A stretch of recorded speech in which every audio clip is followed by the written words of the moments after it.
Vale, nosotros hoy vamos a interpretar una historia sobre unos samuráis. Este sería Matías, que interpreta al hermano bueno. Joel interpreta al hermano malo.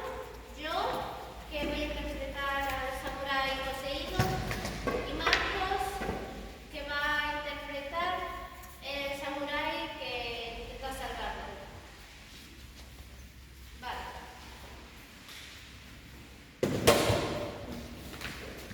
Hace mucho tiempo había una familia de samuráis y el padre desapareció en medio de una guerra y no se volvió a escuchar nada de él. La familia acabó en bancarrota y la madre tuvo que vender todo.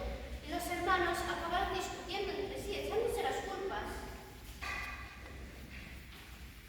Esto todo es culpa tuya. No es culpa mía. Sí. Esto todo es culpa tuya. No es culpa mía. Sí.